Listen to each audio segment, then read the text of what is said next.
நாமக்கல் மாவட்டம் எருமைப்பட்டி அடுத்த பொன்னேரி குடித்தெருவில் வசித்து வருபவர் விஜயகுமார் 44 வயது, மைதிலி 30 வயது தம்பதியர். இவர்களுக்கு ஒரு மகனும் மகளும் உள்ள நிலையில் விஜயகுமாரின் தாயார் புவனேஸ்வரியும் பொன்னேரி இவர்களுடன் ஒரே வீட்டில் வசித்து வருகிறார்.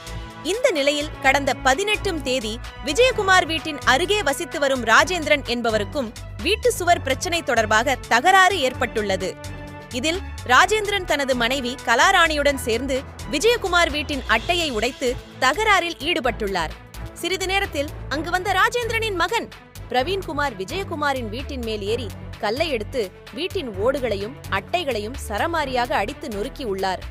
இதில் விஜயகுமாரின் வீடு முழுவதும் சேதமடைந்த நிலையில் வீட்டில் உள்ளிருந்த அவரது தாய் புவனேஸ்வரி, மனைவி மைதிலி, விஜயகுமார் உள்ளிட்டோர் காயமடைந்து நாமக்கல் அரசு மருத்துவக் கல்லூரி மருத்துவமனையில சிகிச்சைக்காக அனுமதிக்கப்பட்டனர். இந்த நிலையில் சிகிச்சை பெற்று வீடு திரும்பி நிலையில் காவல்துறை விஜயகுமார வீட்டை அடித்து நொறுக்கிய பிரவீன்குமார் மீது எவ்வித நடவடிக்கையும் எடுக்காமல் பெயரளவுக்கு விசாரணை மட்டுமே நடத்தியுள்ளது என குற்றம் சாட்டுகிறார் விஜயகுமார். இதனைத் தொடர்ந்து விஜயகுமார், மைதிலி தம்பதியினர் தனது குடும்பத்தாருடன் மாவட்ட காவல் கண்காணிப்பாளர் ராஜேஷ் கண்ணன் அவரிடம் வீட்டை அடித்து நொறுக்கும் வீடியோ காட்சிகளை காண்பித்து தங்களுக்கு நியாயம் கிடைக்க வேண்டுமென வேண்டுகோள் விடுத்துள்ளனர். நாமக்கல்லிலிருந்து வணக்கம், தலைமுறை செய்தியாளர் குழு.